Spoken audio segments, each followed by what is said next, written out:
आप सबसे पहले चैनल को सब्सक्राइब कर घंटी बजाएं जो आपको हर वीडियो मिलती रहे। वित्त मंत्रालय केंद्रीय बजट 2023-24 के मुख्य बिंदु केंद्रीय वित्त एवं कॉर्पोरेट कार्य मंत्री श्रीमती निर्मला सीतारमण ने 1 फरवरी 2023 को संसद में केंद्रीय बजट 2023-24 पेश किया।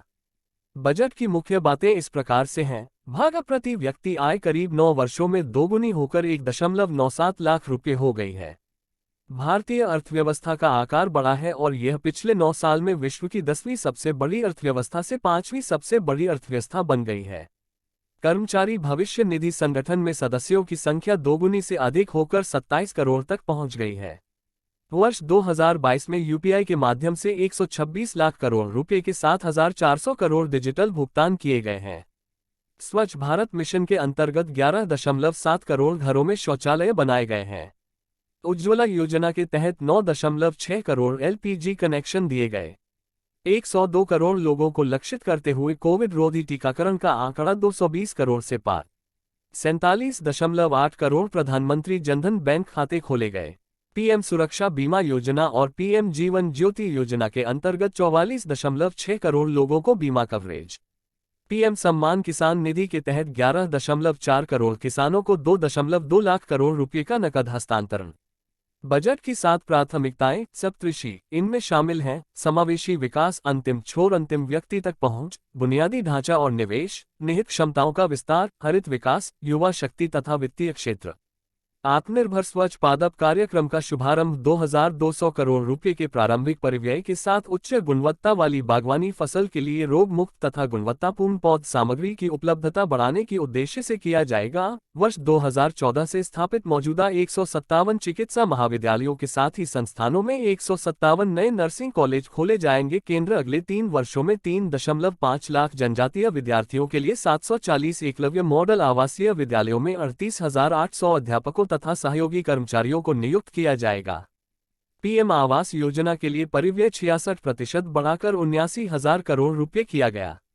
रेलवे के लिए 2.40 लाख करोड़ रुपए की पूंजीगत निधि का प्रावधान, जो 2013-14 में उपलब्ध कराई गई धनराशि से 9 गुना अधिक और अब तक की सर्वाधिक राशि है। शहरी अवसंरचना विकास कोष यूआईडीएफ की स्थापना प्राथमिकता वाले क्षेत्रों में आई ऋण की कमी के उपयोग के माध्यम से होगी। इसका प्रबंधन राष्ट्रीय आवास बैंक द्वारा किया जाएगा और इसका उपयोग टियर 2 तथा टियर 3 शहरों में शहरी अवसंरचना के निर्माण के लिए सार्वजनिक एजेंसियों द्वारा किया जाएगा। सूक्ष्म, लघु और मध्यम उद्यम, बड़े व्यवसाय तथा चैरिटेबल ट्रस्टों के लिए निकाय डिजिलॉकर की स्थापना की जाएगी, जिससे आवश्यक दस्तावेजों को ऑनलाइन साझा और सुरक्षित रखने में आसानी होगी। 5G सेवाओं पर आधारित एप्लीकेशन विकसित करने के लिए 100 लैब स्थापित की जाएंगी, जिनसे नए अवसरों, बिजनेस मॉडलों और रोजगार संबंधी संभावनाओं को तलाशने में सहायता मिलेगी। चक्रीय अर्थव्यवस्था को बढ़ावा देने के उद्देश्य से Govardhan galvanising organic bio agro resources धन नामक योजना के तहत 10,000 करोड़ रुपए के कुल निवेश के साथ 500 नए अपशिष्ट से आमदनी संयंत्र स्थापित किए जाएंगे। प्राकृतिक और बायोगैस का विपणन कर रहे सभी संगठनों के लिए 5% का कंप्रेस्ड बायोगैस अधिशेष भी लाया जाएगा। सरकार अगले 3 वर्षों में 1 करोड़ किसानों को प्राकृतिक खेती अपनाने के लिए प्रोत्साहित करेगी और उनकी सहायता करेगी। इसके लिए राष्ट्रीय स्तर पर वितरित सूक्ष्म उर्वरक और कीटनाशक विनिर्माण नेटवर्क तैयार करते हुए 10,000 बायो इनपुट रिसोर्स केंद्र स्थापित किए जाएंगे। प्रधानमंत्री कौशल विकास योजना 4.0 को अगले 3 वर्षों में लाखों युवाओं को कौशल संपन्न बनाने के लिए शुरू की जाएगी और इसमें उद्योग जगत 4.0 से संबंधित नई पीढ़ी के artificial intelligence, robotics, mechatronics, IoT, 3D printing, drone और सॉफ्ट स्किल जैसे पाठ्यक्रम शामिल किए जाएंगे। विभिन्न राज्यों से कुशल युवाओं को अंतर्राष्ट्रीय अवसर उपलब्ध कराने के लिए 30 स्किल इंडिया इंटरनेशनल सेंटर स्थापित किए जाएंगे। MSME के लिए ऋण गारंटी योजना को नवीनीकृत किया गया है। यह 1 अप्रैल 2023 से कार्प्स में 9,000 करोड़ रुपये जोड़कर क्रियान्वित होगी। इसके अतिरिक्त इस योजना के माध्यम से 2 लाख करोड़ रुपये का संपार्श्विक मुक्त गारंटीयुक्त ऋण संभव हो पाएगा। इसके अलावा ऋण की लागत में करीब 1% की कमी आएगी। कंपनी अधिनियम के अंतर्गत क्षेत्रीय कार्यालय में दाखिल विभिन्न फॉर्मों के केंद्रीकृत प्रबंधन के माध्यम से कंपनियों की त्वरित कार्रवाई के लिए एक केंद्रीय डाटा संसाधन केंद्र की स्थापना की जाएगी। वरिष्ठ नागरिक बचत खाता योजना में अधिकतम जमा की सीमा 15 लाख रुपये से बढ़कर 30 लाख रुपये हो जाएगी। लक्षित राजकोषीय घाटा 2025-26 तक 4.5% से नीचे रहने का अनुमान है। युवा उद्यमी ग्रामीण क्षेत्रों में एग्री स्टार्टअप्स शुरू कर सकें, इसके लिए कृषि वर्धक निधि की स्थापना की जाएगी। भारत को श्री अन्न के लिए वैश्विक केंद्र बनाने के उद्देश्य से हैदराबाद के भारतीय मोटा अनाज अनुसंधान संस्थान को उत्कृष्टता केंद्र के रूप में बढ़ावा दिया जाएगा, जिससे ये संस्थान सर्वश्रेष्ठ कार्यप्रणालियों, अनुसंधान तथा प्रौद्योगिकियों को अंतर्राष्ट्रीय स्तर पर साझा कर सके। कृषि ऋण के लक्ष्य को पशुपालन, डेयरी और मत्स्य उद्योग को ध्यान में रखते हुए 20 लाख करोड़ रुपये तक बढ़ाया जाएगा। पीएम मत्स्य संपदा योजना की एक नई उप योजना को 6,000 करोड़ रुपए के लक्षित निवेश के साथ शुरू किया जाएगा, जिसका उद्देश्य मछली पालकों, मत्स्य विक्रेताओं और सूक्ष्म तथा लघु उद्योगों को अधिक सक्षम बनाना है। इससे मूल्य श्रृंखला दक्षताओं में सुधार लाया जाएगा तथा बाजार तक पहुंच को बढ़ाया जाएगा। कृषि के लिए डिजिटल जन अवसंरचना को एग्रीटेक उद्योग और स्टार्टअप्स को बढ़ावा देने के लिए आवश्यक सहयोग प्रदान करने और किसान केंद्रित समाधान उपलब्ध कराने के उद्देश्य से तैयार किया जाएगा। सरकार ने 2,516 करोड़ रुपए के निवेश के साथ 63,000 प्राथमिक कृषि ऋण सोसाइटियों (PACS) के कंप्यूटरीकरण कार्य शुरू किया है। व्यापक विकेंद्रीकृत भंडारण क्षमता बढ़ाने का प्रावधान किया गया है, जिससे किसानों को अपने उत्पादों का सुरक्षित भंडारण करने और उचित समय पर उनकी बिक्री करके लाभकारी मूल्य प्राप्त करने में सहायता मिलेगी। सिकल सेल एनीमिया उन्मूलन कार्यक्रम जल्द ही शुरू होगा। सहयोगपरक अनुसंधान और नवाचार को बढ़ावा देने के लिए चुनिंदा ICMR प्रयोगशालाओं के माध्यम से संयुक्त सार्वजनिक और निजी चिकित्सा अनुसंधान को बढ़ावा दिया जाएगा। औषधि निर्माण में अनुसंधान को बढ़ावा देने के लिए एक नया कार्यक्रम शुरू किया जाएगा। विकास संभावना एवं रोजगार सृजन, निजी निवेश में बढ़ती भीड़ और वैश्विक खिलाड़ियों को टक्कर देने के लिए 10 लाख करोड़ का पूंजी निवेश, जो निरंतर 3 वर्षों में 33% की वृद्धि है। स्वास्थ्य, पोषण, शिक्षा, कृषि, जल संसाधन, वित्तीय समावेशन, कौशल विकास और आधारभूत अवसंरचना जैसे कई क्षेत्रों में सरकारी सेवाओं को बढ़ाने के लिए 500 प्रखंडों को शामिल करते हुए आकांक्षी प्रखंड कार्यक्रम की शुरुआत हुई। अनुसूचित जनजातियों के लिए विकास कार्य योजना के तहत अगले 3 वर्षों में प्रधानमंत्री PVTG विकास मिशन को लागू करने के लिए 15,000 करोड़ रुपये। बंदरगाहों, कोयला, इस्पात, उर्वरक और खाद्यान्न क्षेत्रों में 100 महत्वपूर्ण परिवहन अवसंरचना परियोजनाओं के लिए 75,000 करोड़ रुपये का निवेश, जिसमें निजी क्षेत्र का 15,000 करोड़ रुपये शामिल है। अवसंरचना में निजी निवेश के अवसरों को बढ़ाने के लिए नया अवसंरचना वित्त सचिवालय स्थापित किया गया। शिक्षकों के प्रशिक्षण के लिए सर्वोत्कृष्ट संस्थान के रूप में जिला शिक्षा एवं प्रशिक्षण संस्थान विकसित किए जाएंगे। भूगोल, भाषा सहित कई क्षेत्रों में उत्कृष्ट पुस्तकों की उपलब्धता बढ़ाने के लिए एक राष्ट्रीय डिजिटल बाल एवं किशोर पुस्तकालय की स्थापना की जाएगी। सतत लघु सिंचाई उपलब्ध कराने और पेयजल के लिए टंकियों को भरने के लिए भद्र परियोजना के लिए केंद्रीय मदद के रूप में 5,300 करोड़ रुपये दिए जाएंगे। पहले चरण में 1 लाख पुरातन अभिलेखों के डिजिटलीकरण के लिए डिजिटल एपिग्राफी संग्रहालय में Bharat shared repository of inscriptions की स्थापना। केंद्र का प्रभावी पूंजीगत व्यय 13.7 लाख करोड़ रुपये। अवसंरचना में निवेश बढ़ाने और पूरक नीतिगत कार्यों को प्रोत्साहित करने के लिए राज्य सरकारों को 50 साल के ब्याज रहित कर्ज को 1 और साल के लिए जारी रखा जाएगा। हमारे शहरों को भविष्य के स्थायी शहरों में बदलने के लिए राज्यों और शहरों को शहरी नियोजन सुधारों एवं कार्यों को प्रोत्साहन। सेप्टिक टैंकों और नालों से मानव द्वारा गाद निकालने या सफाई का काम पूरी तरह से मशीनयुक्त बनाने के लिए शहरों को तैयार किया जाएगा। लाखों सरकारी कर्मचारियों को उनका कौशल बढ़ाने और जन केंद्रित सुविधाएं उपलब्ध कराने योग्य बनाने के लिए एक एकीकृत ऑनलाइन प्रशिक्षण मंच गोट कर्मयोगी का शुभारंभ। कारोबारी सुगमता के लिए 39,000 अनुपालनों को हटा दिया गया और 3,400 से अधिक कानूनी प्रावधानों को अपराध मुक्त कर दिया गया। सरकारी की विश्वसनीयता बढ़ाने की दिशा में 42 केंद्रीय कानूनों में संशोधन के लिए जन विश्वास विधेयक लाया गया। कृत्रिम बुद्धिमत्ता को भारत में बनाएं और कृत्रिम बुद्धिमत्ता से भारत के लिए कार्य कराएं के विजन को साकार करने के लिए देश के शीर्ष शैक्षिकी संस्थानों में कृत्रिम बुद्धिमत्ता के लिए 3 उत्कृष्टता केंद्र स्थापित किए जाएंगे। स्टार्टअप्स और शिक्षाविदों द्वारा नवाचार और अनुसंधान शुरू करने के लिए राष्ट्रीय डाटा शासन नीति लाई जाएगी। व्यक्तियों की पहचान और पते के मिलान और अद्यतनीकरण के लिए वन स्टॉप समाधान की व्यवस्था की जाएगी, जिसमें डिजिलॉकर सेवा और आधार का मूलभूत पहचान के रूप में प्रयोग किया जाएगा। स्थायी खाता संख्या पैन का इस्तेमाल विनिर्दिष्ट सरकारी एजेंसियों की सभी डिजिटल प्रणालियों के लिए पैन को सामान्य पहचानकर्ता के रूप में प्रयोग किया जाएगा। इससे कारोबार करना आसान होगा। कोविड अवधि के दौरान एमएसएमई अपनी संविदाओं को निष्पादित करने में विफल रहे हों तो बोली या निष्पादन प्रतिभूति से संबंधित जब्त राशि का 95% भाग सरकार और सरकारी उपक्रमों द्वारा उन्हें लौटा दिया जाएगा। प्रतिस्पर्धी विकास जरूरतों के लिए दुर्लभ संसाधनों को बेहतर तरीके से आवंटित करने के लिए परिणाम आधारित वित्त पोषण, न्याय के प्रशासन में दक्षता लाने के लिए 7,000 करोड़ रुपए के परिव्यय से ई न्यायालय परियोजना का चरण 3 शुरू किया जाएगा।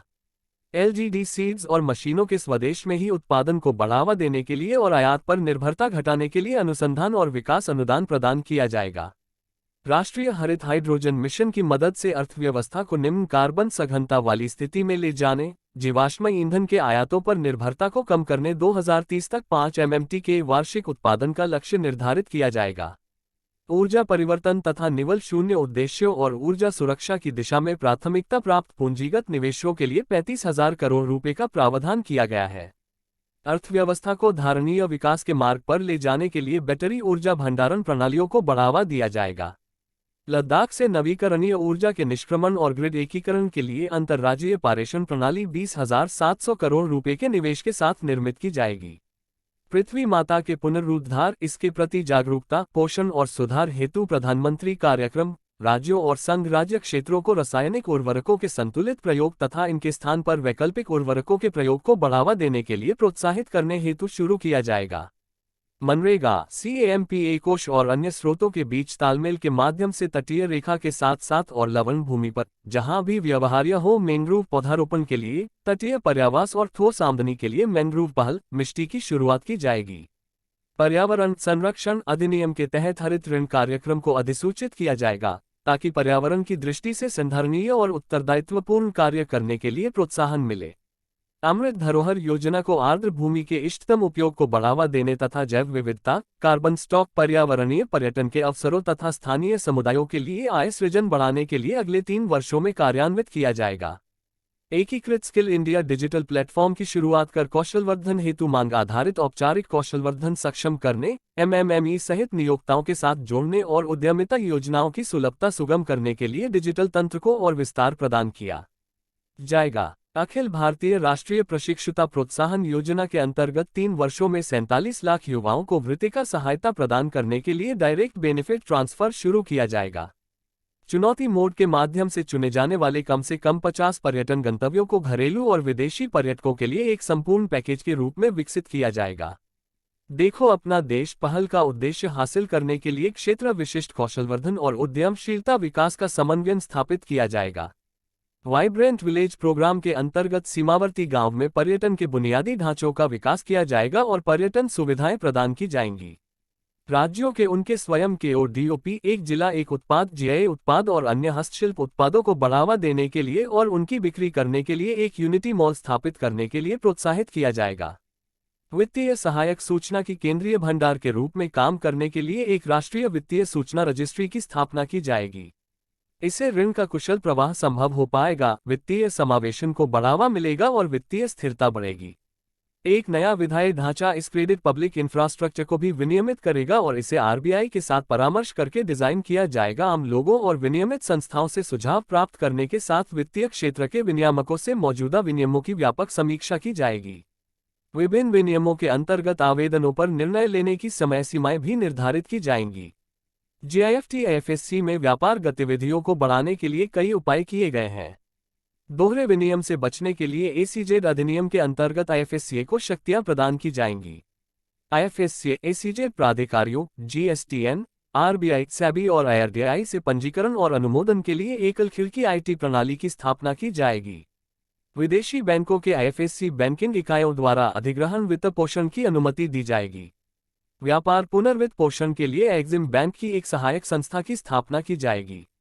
मध्यस्थ अनुषंगी सेवाओं के लिए और ACJ अधिनियम के तहत दोहरे विनियमन से बचने के लिए सांविधिक प्रावधानों के लिए IFSCA अधिनियमों में संशोधन किया जाएगा। विदेशी व्युत्पन्न दस्तावेजों के वैध संविदाओं के रूप में मान्यता दी जाएगी। बैंक व्यवस्था में सुधार लाने के लिए और निवेशक संरक्षण बढ़ाने के लिए बैंकिंग विनियमन अधिनियम, बैंकिंग कंपनी अधिनियम और भारतीय रिजर्व बैंक अधिनियम में कुछ संशोधनों का प्रस्ताव किया गया है। डिजिटल निरंतरता समाधान ढूंढने वाले देशों के लिए GIFT-IFSC में उनके डाटा दूतावासों की स्थापना सुगम की जाएगी। प्रतिभूति बाजार में कार्य निष्पादकों और पेशेवरों की क्षमता निर्माण हेतु राष्ट्रीय प्रतिभूति बाजार संस्थान में शिक्षा हेतु मानदंड और स्तर तैयार करने, विनियमित करने और बनाए रखने और प्रवर्तित करने के लिए और डिग्री, डिप्लोमा और सर्टिफिकेट को मान्यता प्रदान करने हेतु सेबी को सशक्त किया जाएगा। निवेशक शिक्षा और संरक्षण निधि प्राधिकरण से निवेशक अदावी शेयरों और अप्रदत्त लाभांशों का आसानी से पुनः दावा कर सकते हैं। इसके लिए एक एकीकृत आईटी पोर्टल स्थापित किया जाएगा। आजादी का अमृत महोत्सव के उपलक्ष्य में एक एकल नई लघु बचत योजना, महिला सम्मान बचत प्रमाण पत्र शुरू किया जाएगा। महिलाओं या बालिकाओं के नाम पर आंशिक आहरण विकल्प के साथ 2 वर्षों की अवधि के लिए 7.5% की नियत ब्याज दर पर 2 लाख रुपये तक की जमा सुविधा का प्रस्ताव देगा। मासिक आय खाता योजना के लिए अधिकतम जमा सीमा को एकल खाते के लिए 4.5 लाख रुपये से बढ़ाकर 9 लाख रुपये और संयुक्त खाते के लिए 9 लाख रुपये से बढ़ाकर 15 लाख रुपये किया गया। राज्यों के निमित्त संपूर्ण 50 वर्षीय ऋण को वर्ष 2023-24 के अंदर पूंजीगत व्यय पर खर्च किए जाने हैं। इनमें से अधिकांश ऋण व्यय राज्यों के विवेक पर निर्भर करेंगे, परंतु इस ऋण का एक हिस्सा उनके द्वारा वास्तविक पूंजी व्यय को बढ़ाने की शर्त पर दिया जाएगा। राज्यों को जीएसडीपी के 3.5% के राजकोषीय घाटे की अनुमति होगी, जिसका 0.5% विद्युत क्षेत्र में सुधार से जोड़ा जाएगा। संशोधित अनुमान 2022-23 उधारियों से इतर कुल प्राप्तियों का संशोधित अनुमान 24.3 लाख करोड़ रुपये है, जिसमें से निवलकर प्राप्तियां 20.9 लाख करोड़ रुपये हैं। कुल व्यय का संशोधित अनुमान 41.9 लाख करोड़ रुपये है, जिसमें से पूंजीगत व्यय लगभग 7.3 लाख करोड़ रुपये है। राजकोषीय घाटे का संशोधित अनुमान जीडीपी का 6.4% है, जो बजट अनुमान के अनुरूप है। बजट अनुमान 2023-24 बजट 2023-24 में कुल प्राप्तियां और कुल व्यय क्रमशः 27.2 लाख करोड़ रुपये और 45 लाख करोड़ रुपये होने का अनुमान लगाया गया है। निवल कर प्राप्तियां 23.3 लाख करोड़ रुपये रहने का अनुमान है। राजकोषीय घाटा जीडीपी के 5.9% रहने का अनुमान। 2023-24 में राजकोषीय घाटे का वित्तपोषण करने के लिए दिनांकित प्रतिभूतियों से निवल बाजार उधारियां 11.8 लाख करोड़ रुपये होने का अनुमान है। सकल बाजार उधारियां 15.4 लाख करोड़ रुपये होने का अनुमान है। भाग ख प्रत्यक्ष कर के प्रस्तावों का उद्देश्य कर संरचना की निरंतरता और स्थिरता बनाए रखना, अनुपालन भार को कम करने के लिए विभिन्न प्रावधानों का और सरलीकरण तथा उन्हें युक्तिसंगत बनाना, उद्यमिता की भावना को प्रोत्साहित करना और नागरिकों को कर राहत प्रदान करना। आयकर विभाग अनुपालन को आसान और निर्बाध बनाने के लिए करदाता सेवाओं में सुधार करने का सतत प्रयास कर रहा है। करदाता सेवाओं में और सुधार करने के लिए करदाताओं की सुविधा हेतु अगली पीढ़ी के सामान्य आईटी रिटर्न फॉर्म लाने और साथ ही शिकायत निवारण तंत्र को और सुदृढ़ करने की योजना बना रहा है। नई कर व्यवस्था में निजी आयकर में छूट की सीमा को 5 लाख रुपये से बढ़ाकर 7 लाख रुपये कर दिया गया है। इस प्रकार नई कर व्यवस्था में 7 लाख रुपये तक के आय वाले व्यक्तियों को कोई कर का भुगतान नहीं करना होगा। नई व्यक्तिगत आयकर व्यवस्था में स्लैबों की संख्या 6 से घटाकर 5 कर दी गई और कर छूट की सीमा को बढ़ाकर 3 लाख रुपये कर दिया गया है।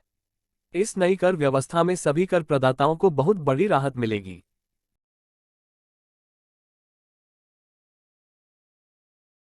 नई कर व्यवस्था में वेतन भोगी व्यक्ति को 50,000 रुपये की मानक कटौती का लाभ देने और परिवार पेंशन से 15,000 तक कटौती करने का प्रस्ताव है। नई कर व्यवस्था में उच्च प्रभार दर 37% से घटाकर 25% करने का प्रस्ताव है। इसके फलस्वरूप अधिकतम व्यक्तिगत आयकर दर में 39% तक की कटौती होगी। गैर सरकारी वेतनभोगी कर्मचारी के सेवानिवृत्ति पर छुट्टी नकदीकरण पर कर छूट की सीमा बढ़ाकर 25 लाख की गई। नई कर व्यवस्था को डिफॉल्ट कर व्यवस्था बनाया जाएगा, हालांकि नागरिकों के लिए पुरानी कर व्यवस्था का लाभ लेने का विकल्प जारी रहेगा। सूक्ष्म उद्यमों और कुछ पेशेवरों के लिए बड़ी सीमाओं के लिए अनुमानित कराधान के लाभ लेने का प्रस्ताव किया गया है। बड़ी सीमा वर्ष के दौरान नकदी में ली गई कुल राशि के मामले में लागू होगी, जो कुल सकल प्राप्तियों टर्नओवर की 5% से अधिक नहीं होती है। एमएसएमई को किए गए भुगतान पर हुए व्यय के लिए कटौती को उसी मामले में अनुमति होगी जब समय पर प्राप्त भुगतानों में एमएसएमई की सहायता के क्रम में वास्तविक रूप से भुगतान किया गया हो। ऐसी नई सहकारी संस्थाएं जो नई विनिर्माण कंपनियों को वर्तमान में उपलब्ध 15% की कम कर दर का लाभ प्राप्त करने के लिए 31 मार्च 2024 तक विनिर्माण गतिविधियां शुरू की हैं। चीनी सहकारी संस्थाओं को भुगतान के रूप में मूल्यांकन वर्ष 2016-17 से पूर्व अवधि के लिए गन्ना किसानों को किए गए भुगतान का दावा करने का अवसर दिया गया है। इससे इन्हें लगभग 10,000 करोड़ रुपए की राहत उपलब्ध होने की उम्मीद है। प्राथमिक कृषि कोऑपरेटिव सोसाइटी (PACS) और प्राथमिक कोऑपरेटिव कृषि ग्रामीण विकास बैंक (PCARDB) को नकद में दिए गए जमा एवं ऋणों हेतु 2 लाख रुपये प्रति सदस्य की उच्चतम सीमा का प्रस्ताव। सहकारी समितियों को TDS के लिए नकदी निकासी पर 3 करोड़ रुपये की उच्चतम सीमा प्रदान किए जाने का प्रस्ताव। स्टार्टअप द्वारा आयकर लाभ प्राप्त करने हेतु निगमन की तारीख 31 मार्च 2023 से बढ़ाकर 31 मार्च 2024 तक करने का प्रस्ताव। स्टार्टअप की शेयरधारिता में परिवर्तन पर हानियों के अग्रहण के लाभ को निगमन के 7 वर्ष से 10 वर्ष तक प्रदान करने का प्रस्ताव। कर रियायतों और छूटों को बेहतर लक्षित करने के लिए धारा 54 और 54H के तहत आवासीय गृह में किए गए निवेश पर पूंजीगत लाभों से कटौती की सीमा को 10 करोड़ रुपये करने का प्रस्ताव। दिनांक 1 अप्रैल 2023 को या इसके बाद जारी जीवन बीमा पॉलिसियां यूलिप को छोड़कर के लिए कुल प्रीमियम अगर 5 लाख रुपये से अधिक है तो केवल उन पॉलिसियों जिनका प्रीमियम 5 लाख रुपये तक है से होने वाली आय पर छूट देने का प्रावधान। बीमित व्यक्ति की मृत्यु पर प्राप्त राशि पर प्रदान की गई कर छूट पर इसका प्रभाव नहीं पड़ेगा। आयकर प्राधिकरण बोर्ड और कमीशन जिसकी स्थापना केंद्र या राज्य सरकार द्वारा हाउसिंग, शहर का विकास, कस्बा और गांव के लिए नियामक और विकास गतिविधियों या कार्यों के लिए की गई हो उन्हें आयकर से बाहर रखने का प्रस्ताव। ऑनलाइन गेमिंग में TDS 10,000 रुपये की न्यूनतम सीमा को हटाना और ऑनलाइन गेमिंग से संबंधित कर देयता को स्पष्ट करने का प्रस्ताव। TDS और नेट विनिंग के निकासी के समय या वित्तीय वर्ष के अंत में TDS और कर देयता के लिए प्रस्ताव। गोल्ड को इलेक्ट्रॉनिक गोल्ड रिसिप्ट में या इलेक्ट्रॉनिक गोल्ड को गोल्ड में परिवर्तित करने पर इसे पूंजीगत लाभ के तौर पर नहीं माना जाएगा। गैर पैन मामलों में EPF आहरण के कर योग्य भाग पर TDS दर को 30% से घटाकर 20% किया गया। मार्केट लिंकर डिबेंचर से प्राप्त आय कराधान के अंतर्गत होगी।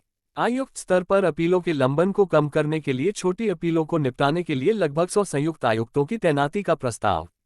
हम इस वर्ष पहले से प्राप्त विवरणियों को जांच के लिए चुनने हेतु और अधिक सेलेक्टिव रहेंगे। IFSC गिफ्ट सिटी को अंतरित निधियों के कर लाभों की अवधि को 31 मार्च 2025 तक बढ़ाने का प्रस्ताव। आयकर अधिनियम की धारा 276A के अंतर्गत 1 अप्रैल 2023 से गैर अपराधीकरण। IDBI बैंक सहित रणनीतिक विनिवेश के मामले में हानियों को अग्रेणित करने का प्रस्ताव। अग्निवीर निधि को ये स्तर प्रदान करने और अग्निपथ योजना 2022 में पंजीकृत अग्निवीरों को अग्निवीर कॉर्पस फंड द्वारा किया गया भुगतान को कर के दायरे से बाहर रखने का प्रस्ताव। अग्निवीरों की कुल आय में कटौती को अग्निवीरों को देने का प्रस्ताव जो उन्होंने अपना योगदान दिया है या केंद्र सरकार ने इनकी सेवा के लिए उनके खाते में हस्तांतरित किया है। अप्रत्यक्ष कर वस्त्रों और कृषि को छोड़कर बेसिक सीमा शुल्क दरों की संख्या को 21 से घटाकर 13 किया गया। कुछ वस्तुओं की बेसिक सीमा शुल्कों, उपकरों और अधिभारों में मामूली परिवर्तन हुआ है जिसमें खिलौने, साइकिल, ऑटोमोबाइल और नाफ्ता शामिल हैं। सम्मिलित कंप्रेस्ड बायोगैस जिस पर GST भुगतान किया गया है उस पर उत्पाद शुल्क से छूट देने का प्रस्ताव। बिजली से संचालित वाहन में लगने वाले लिथियम आयन बैटरी का उत्पादन करने वाले मशीनरी कैपिटल गुड्स पर सीमा शुल्क को बढ़ाकर 31 मार्च 2024 तक किया गया।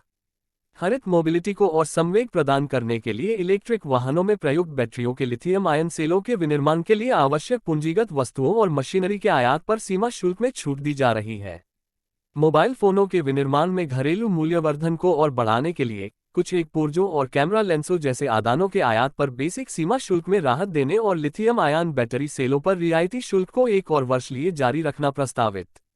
टीवी पैनल के ओपन सेलों के पुर्जों पर बेसिक सीमा शुल्क को घटाकर 2.5% करने का प्रस्ताव। इलेक्ट्रिक रसोई घर चिमनियों पर बेसिक सीमा शुल्क को 7.5% से बढ़ाकर 15% करने का प्रस्ताव। इलेक्ट्रिक रसोई घर चिमनियों के हीट क्वायलों पर आयात शुल्क को 20% से घटाकर 15% करने का प्रस्ताव। रसायन उद्योग में दिनेचई इथाइल अल्कोहल का उपयोग किया जाता है, इस बेसिक सीमा शुल्क में छूट देने का प्रस्ताव। घरेलू फ्लोरोकेमिकल्स उद्योग में प्रतिस्पर्धा कायम रखने के लिए एसिड ग्रेड फ्लोरोस्पार पर बेसिक सीमा शुल्क को 5% से कम कर 2.5% किया जा रहा है। एपिक्लोरोहाइड्रिन के विनिर्माण में प्रयुक्त कच्चे ग्लिसरीन पर बेसिक सीमा शुल्क को 7.5% से कम कर 2.5% करने का प्रस्ताव। श्रीम फीड के घरेलू विनिर्माण के लिए मुख्य इनपुट पर शुल्क में कमी का प्रस्ताव। प्रयोगशाला निर्मित हीरो LGD के विनिर्माण में प्रयुक्त बीजों पर सीमा शुल्क को घटाने का प्रस्ताव।